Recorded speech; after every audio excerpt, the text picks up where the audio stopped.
Hey everyone, Colin Dart, Mile High Modern, checking in mid-year. We're halfway through, talking about the City of Boulder homes market and looking at the stats, which will be attached below in the blog or above.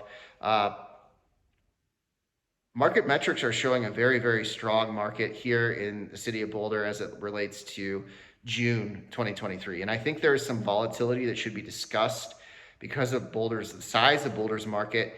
If you get a couple 8-figure homes selling in a month, it's going to skew the data. And here we have average sold price approaching $2 million for the City of Boulder at 1.974 million. Average sold price single family detached up 13% year over year, up 20% month over month. So I look at that as an interesting metric, probably a very active June in 2023. Let's take a bigger broad stroke look as we see how the numbers play out next month. I anticipate average sale price to pull back into the 1.65 to 1.79 range, which is where it's been hovering for some time now. And looking at kind of market trends and expectations for the City of Boulder, I think there's some really important considerations when operating, especially as it comes into the latter part of 2023. On the listing side, I want to focus on that because the market right now is normalizing. I don't think it's a bad time to sell because as we're seeing inventory deplete, and this is going to be both a seasonal and then we're looking at year over year less inventory than we had last year. Buyer demand is also depleting. Now we're talking, some of this is related to interest rates, although City of Boulder, a lot of the sales, especially above 2 million, are cash, but there's uncertainty in the market, talks of recession, the stock market volatility. People are generally leveraging, or not generally, but often are leveraging their portfolios to purchase homes in cash here. So it's slowing down the buyer pool.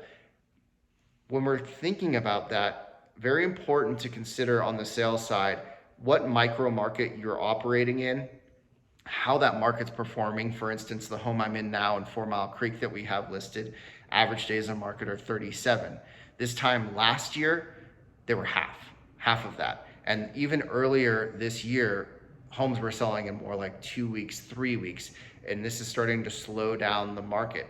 Now, slowing down doesn't necessarily mean depreciating. Slowing down just means that we want to recalibrate our expectations for how long the home's going to be on the market, how we want to dig our heels in and make sure that we price very well to start, because of course, after a certain amount of time on market with no offers, there's a pricing problem. So price your home well to start. Do not reach. Yes, the numbers look very favorable this month, but I assure you the broader trends are more indicative of a normalization of the market. And normalization in the City of Boulder means to me higher than average appreciation as it compares to other markets nationally and even locally. It means that we are in a little bit more luxury focused market, so it's going to take longer to execute transactions. We have a little bit more discerning buyer pool, and that's becoming ever more discerning because they know there's less of them out there. So marketing, preparing, and making sure your home is tip-top shape, with which I think we did a great job with the staging on this one, is imperative. And with that, I think I'll look forward to talking to you next month, which will be August. Crazy to think that. Hope you have a great rest of your July, and we'll talk soon. Take care. Ciao.